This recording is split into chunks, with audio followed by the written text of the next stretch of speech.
La femme domestique s'approche et tend le verre d'eau à la femme de son patron. Celui-ci est malade depuis un bon moment, et malgré tous les soins possibles et les hôpitaux qu'il a fréquentés, ils n'ont jamais trouvé de solution. Regardez la vidéo jusqu'à la fin pour connaître la raison. La femme domestique s'assoit sur le canapé de l'autre côté et demande à son patron. « Monsieur, je suis désolé, je sais que ce ne sont pas mes problèmes, mais qui est Annabella ?» En attendant, le patron reste surpris pendant un moment. « Annabella ? Oui, monsieur. Annabella, une jeune femme que vous avez fréquentée il y a 9 ans de cela. » L'homme commence à se rappeler. « Tu parles d'Annabella ? Mais quel est le problème avec elle ? » « Monsieur, le problème est vraiment grave. » Répond la femme domestique. « Peux-tu être un peu plus clair ? Je ne te comprends pas. C'est une jeune femme que j'ai fréquentée il y a 9 ans. Elle m'a trompé avec son amant, du coup je l'ai laissé tomber. » La femme domestique soupire un instant et continue. « Monsieur, c'est un gros problème. Donc, si je comprends bien, elle vous a trompé avec son amant et vous l'avez abandonné ? » Exactement comme je te le dis, elle m'a trompé et je l'ai abandonnée, car je ne peux pas épouser une femme qui m'est déjà infidèle depuis le fiançailles. Apparemment, monsieur, je ne pense pas que son père ait été fier de votre divorce. Tu parlais avec qui, debout pendant un bon moment ? Demande le patron. Monsieur, sans vous mentir, vous êtes dans un grave problème, parce qu'on voulait vous ôter la vie. La femme s'étonne et tourne son regard vers l'arrière de son mari pour s'assurer de sa sécurité. La femme domestique continue. Son père mystique était derrière vous pour vous ôter la vie, heureusement que je l'ai aperçu. Le patron aussi regarde en arrière pour voir si le père de son ex-fiancé est vraiment là. Mais la femme domestique le rassure en lui disant que cela est mystique et qu'il ne pouvait pas voir cela. Voici l'histoire.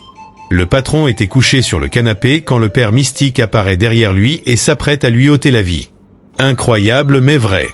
Il commence à exercer une puissance mystique sur le patron. Et en faisant cela, la santé du patron commence à se dégrader.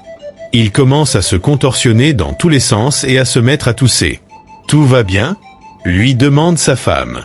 Effrayée, elle appelle la femme domestique pour qu'elle lui ramène un verre d'eau fraîche. « Maman, s'il vous plaît, amenez-nous de l'eau », affirme la femme.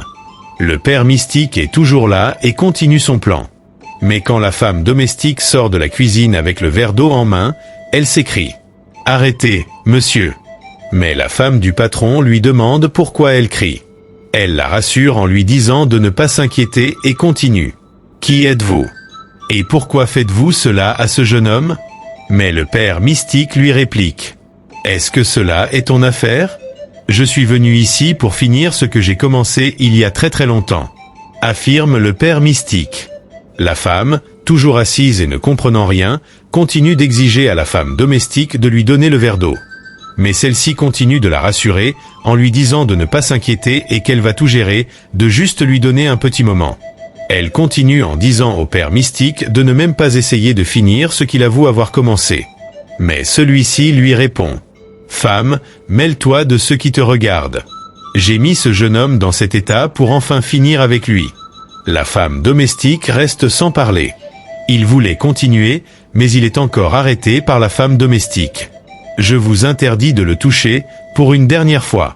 Je ne sais pas ce que ce jeune homme vous a fait, mais je sais que c'est un homme gentil. » La femme du patron continue de presser la femme domestique de lui donner vite le verre d'eau. Le père mystique continue en disant « Femme, je ne suis pas venu ici pour toi, mais pour ce jeune homme, pour le corriger de ce qu'il a fait contre ma fille. Quelle est cette chose qu'il a faite qui mérite une peine aussi mortelle ? » exige la femme domestique. « Tu veux vraiment le savoir ? Ok, sans problème. Je vais te l'expliquer. Ce jeune homme que tu vois a connu ma fille il y a de cela 9 ans. 9 bonnes années. Je ne sais pas ce qui s'est passé entre eux, mais ma fille me disait que ce jeune homme l'a toujours abandonnée pour se concentrer sur son travail. Un jour, il est venu très tôt à la maison et l'a surprise avec son amant au lit. En voyant cela, ce jeune homme a renvoyé ma fille de sa maison après 9 ans de relation. Après m'avoir raconté l'histoire, la nuit suivante, ma fille s'est pendue avec une corde dans sa chambre. Laisse-moi finir avec lui. Est-ce que c'est de la faute de ce jeune homme si votre fille s'est pendue ? En entendant cela, le jeune couple se redresse et se regarde, étonné d'entendre la femme domestique parler ainsi. Il regarde derrière pour voir à qui elle s'adresse, mais ne voit rien. « Est-ce que cela est mon problème ?» réplique le père. « C'est à cause de lui que ma fille est morte. » La femme domestique rétorque. « Votre fille a trompé ce jeune homme, donc ce n'est pas de sa faute si votre fille s'est pendue avec une corde. Laissez ce jeune homme en paix. » Pendant qu'elle parlait, la jeune femme continue de demander à la femme domestique de vite lui donner le verre d'eau. Mais celle-ci l'ignore et continue avec le père mystique. « Ce jeune homme voulait rendre votre fille heureuse en prenant ses responsabilités en tant qu'homme. Mais votre fille s'est laissée embobiner par d'autres hommes. Je vous recommande de foutre la paix à ce jeune homme. » Le père mystique réplique en disant « Femme, tu m'as arrêté cette fois-ci. Je reviendrai la prochaine fois. » Puis disparaît. Voilà ce qui était à l'origine de cette maladie incurable de l'homme. En écoutant la révélation de la femme domestique, le jeune couple était étonné. Le patron prit la parole en disant que la jeune fille l'avait trompé et que, lui, il avait pris ses responsabilités en tant qu'homme. Il l'a renvoyée et ne voyait pas ce qu'il avait fait de mal pour que son père vienne lui ôter la vie. Il ajouta même qu'au début de la relation, son père n'a jamais voulu de lui pour sa fille. La femme domestique leur demande de se mettre tous en prière. Dans la vie, il y a des moments où l'on se trouve face à des choix difficiles, où la douleur, la déception et la trahison semblent nous entourer. C'est dans ces moments-là que notre véritable force est mise à l'épreuve. L'histoire que vous venez de découvrir illustre parfaitement cette réalité. Un homme, dévasté par l'infidélité et la trahison, est confronté à une vengeance spirituelle qui aurait pu lui coûter la vie. Pourtant, ce n'est pas la souffrance qui définit sa vie, mais bien la manière dont il réagit à cette souffrance. Ce que l'on oublie parfois, c'est que dans chaque épreuve, il y a une leçon à tirer. Le pouvoir de pardonner, de laisser partir les rancunes et de ne pas laisser les erreurs des autres contrôler notre avenir est essentiel. N'oubliez jamais, le plus grand pouvoir que vous puissiez avoir, c'est celui de décider de ne pas laisser votre passé dicter votre avenir. Merci d'avoir regardé la vidéo jusqu'à la fin.